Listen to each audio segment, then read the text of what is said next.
Hi, I'm Cassie from BBC Good Food and I'm going to show you how to make our best ever brownies. So to start off, I've just started melting some chocolate and butter over here in a bowl over a pan of barely simmering water. For really chocolatey brownies, you want to use the best chocolate possible. So look for something with around 70% cocoa solids. So I'm just gently heating the chocolate and the butter until it's melted. Just give it a stir every now and then so it doesn't burn. Okay, my chocolate and butter has melted now, so I'm just going to take that off the heat and leave it to cool while I prepare the tin. So I've just got a normal brownie tin here. If you've got a loose bottom tin, this will make it easier later when you come to remove the brownies. If you don't have a loose bottom tin, don't worry, you can just line your tin with a long strip of foil.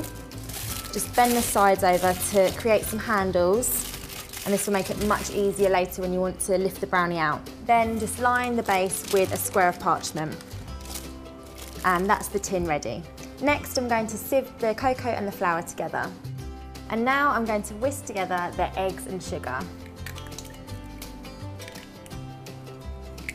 You need to beat the eggs and sugar together until they're really thick and foamy. This can take anywhere from 3 to 8 minutes, so just keep going until they're really nice and thick.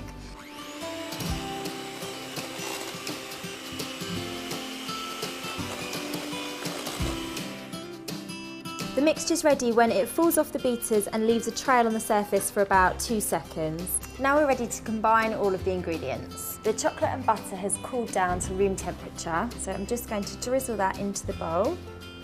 I'm going to use a spatula to fold the chocolate and butter into the egg and sugar mixture. Now it's really important at this point that you don't overmix it because you've just worked really hard to get all of the air in there, so you don't want to knock it out.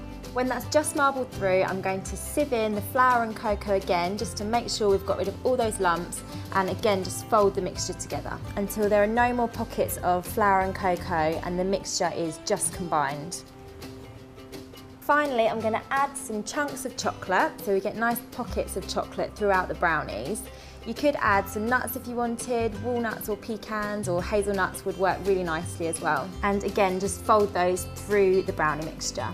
When you're folding the mixture together, it's really important that you get to the bottom of the bowl in case there's any pockets of chocolate and butter that aren't mixed in. That looks good, so I'm going to put it in the tin. Just use the spatula to spread out the brownie mixture into the corners of the tin and level the surface. As tempting as it is to eat these straight away, I'm going to put them in the oven.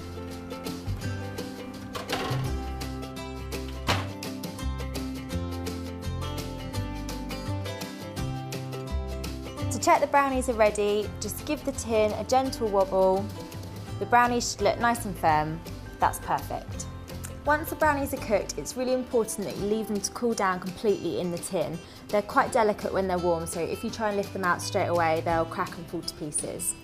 So I'm going to use the foil handles that we made earlier to just lift the brownie out.